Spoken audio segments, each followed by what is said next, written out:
I get this question almost every week. How do I apply for the Teach for India Fellowship? What is Assessment Center and what even happens after the fellowship ends? So in today's video, I will be answering your most asked questions about the Teach for India Fellowship. And if you're new here, hi, I am Pragya. I am currently a Year 2 Fellow. I have already made a detailed video about why I joined Teach for India, but today's video is more of a guide for anyone who is curious to apply or just wants to know what life at Teach for India looks like. So here is how we will go about the video. We will start with the application process itself. I will tell you what the stages look like, everything that you're expected to do, and how I think you can prepare. Then we will go into the big one, the assessment center. I will break down what usually happens on that day and the different kind of tasks that you're supposed to do. I will also share some tips that helped me and my batchmates. After that, I will give you a peek into a fellow's life, what an average day looks like, the rhythm of the school, community visits, lesson planning, do we get enough time for ourselves, all of that. I will also talk about what comes after the fellowship, the kind of careers that fellows explore once the 2 years are done. Towards the end of the video, I will be answering the most asked questions from my comments and my DMs. Things like stipend, challenges, do I need a teaching background, do I need English fluency, and more. So let us start right at the beginning, the application process. It has a few stages. थोड़ा intimidating लग सकता है, but when you know what is expected, it's very doable. So step number 1 is the online application form. You go to the website and you apply. They will ask you a few questions about your academic and professional background, and this is also where you get to tell your story. I got a lot of questions regarding the essays and the videos. Essay or the video is not about fancy words, it's about you being authentic. They are ways to basically understand why do you care about the education, why are you motivated to apply for the fellowship, or how have you shown leadership or perseverance in the past. So it's all about that. The biggest tip here would be, do not say anything that you think TFI wants to hear. Just say what is actually true for you. Just think about your why, and even if it is personal, let it show. Number 2 is the phone conversation. Not everyone gets this, but if you do, it's a small casual conversation to clarify your motivation or experiences, and try to be honest and align it to what you have written in your application form. Number 3 is the assessment center invite. If your application makes it through, you will be invited for the assessment center, which is, I feel, the most intense part of the process. I will go in full detail about the assessment center in the next section. If you're applying, here is my advice. Give yourself some time with the application process, the video that you have to make, or the essays that you're supposed to write. Just reflect on your whys and make it your own story, because the clarity in this stage is what carries you through the later stages.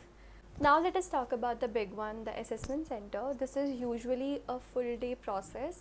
It is designed to see how you respond to challenges, how you think, how you collaborate, and not just what you know. Okay, now the part most of you are here for, the assessment center.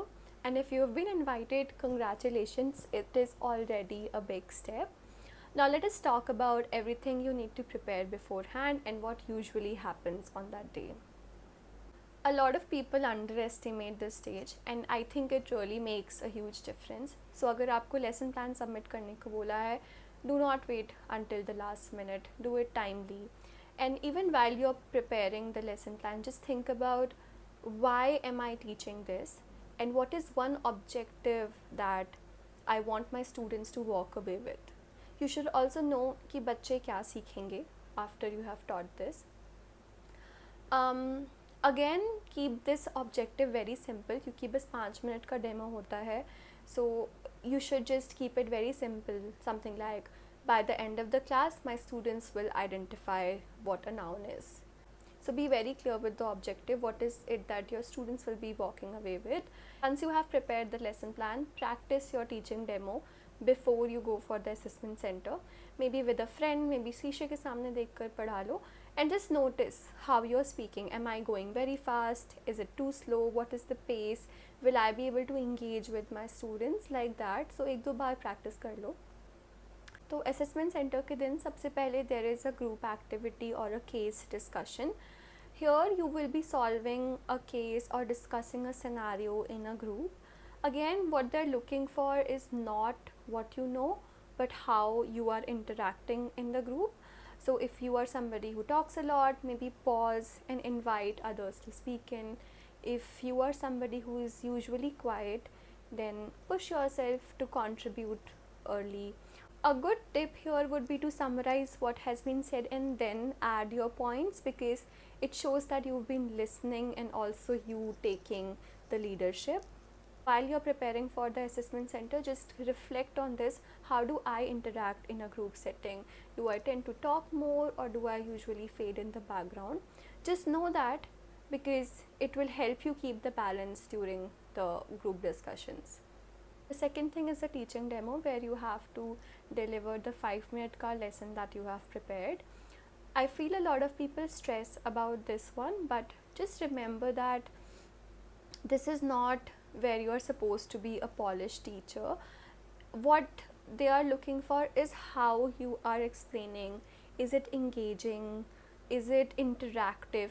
So there will be adults sitting who will pretend to be kids in your classroom. So ask questions, get them to respond, make it very interactive.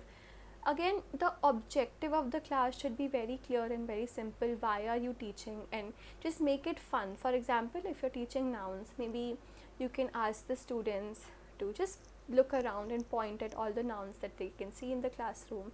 Most importantly, just be very specific with the objective and why you chose the topic. Third part is the writing task or the case study. This one is more about structure, not testing you on brilliance, but are you able to think logically and practically? So however you write, make sure it's cohesive, it's well structured, there is introduction, there is reasoning, and there is conclusion. The last one is the person interview. This is usually where you will get to tell your story and they will ask you questions regarding why you joined the fellowship, what drives you, your leadership experiences, or if you ever faced any challenges, how you overcame. My tip here would be just know yourself, just reflect on your whys for joining the fellowship, and don't try to be perfect or sound like, don't have very scripted answers, because I think it's much better to say, oh, I struggled with this but then I learned this, because the idea is that you sound more reflective than perfect. And I think at the end of the day, the assessment center is not about testing what you know, but who you are in different scenarios. Are you adaptable? Are you somebody who is flexible to work in different situations? Are you collaborative? Do you listen? Do you reflect? What do you care about? And here is something that I've realized about the assessment center. I think it gives you a heads up on also what the fellowship might look like, because think about it, you're doing it all, you're teaching a class, then you're also interacting with the group you've just met, you are also reflecting, writing, problem solving, all of that, and this is pretty much what the fellowship is about. Now that we have talked about the assessment center, let's jump into what a day as a fellow might look like. So there is the obvious lesson planning, teaching, interacting with the students, all of that, but beyond that there are also roles and responsibilities that you do as a fellow. For example, community visits, you will be out in the community interacting with the parents, just understanding the challenges they face. Some days you will be in the training spaces, you will learn more strategies or teaching practices that you can later implement in your classrooms. There are also learning circles where you get to share your strategies, reflect together and just support each other. And of course there is everything in between, जैसे कि grading the assessments or managing your classroom culture, sometimes organizing events for your kids, so all of that. So it's just not that you will get to stand in front of the class and teach. It's a lot of roles and responsibilities that you shift throughout the day. Teacher to somebody who is planning and organizing and analyzing the data and all of that. Just a quick note, I've already made a video on a day in my life as a fellow. If you want a closure vlog style version, you can check that out later. I feel fellowship has given me a lot of time to pursue my hobbies. Again, it depends on how you are managing your time. You do get days after school where you have nothing to do. You do get summer vacations, winter breaks, the valley vacation, all of that is there. So it just depends on how you plan and manage your day. One of the most common questions I get is what happens after the fellowship. So from what I have seen in my cohort and my seniors is some fellows, they continue in education, they become teachers, some become school leaders, curriculum designer, teacher training, all of that. कुछ लोग NGOs join कर लेते हैं, and some even start their own organizations. A lot of fellows have also moved into policy and development, where they're looking at education at a systemic level. Again, there are fellows who join corporate, or they've gone for masters as well. And I feel that one of the best things about Teach for India is the network here is massive. So if you see somebody doing an interesting work and you're interested, they are probably just one phone call away. So I feel fellowship opens a lot more doors for you than it closes. So in this part of the video, I will be reading out the most commonly asked questions. I have it all here on my laptop and I will be answering those. First question, do I need prior teaching experience? No, you do not need a formal experience in teaching. You do get trained. We have institute where you get trained on everything you need to know about teaching and the kids. Second, what about the stipend? Can you survive on it? Yes, it is modest, but it also depends on the city that you're working in, city that you're placed in. So if you are somebody who is living in Pune versus if you are somebody who is applying to be in Mumbai, the stipend would depend on the living cost of the city. Yeah. Do I need to be from an education background? Absolutely no. I was not from an education background myself, and most fellows are not. You will get fellows from all sorts of backgrounds here, so no, you do not need to be from education background.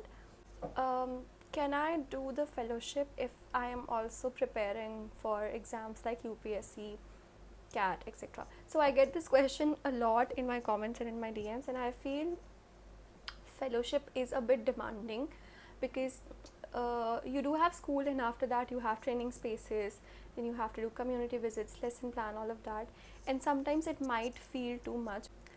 But I think it also depends on how well you manage your time, your discipline, and your priorities.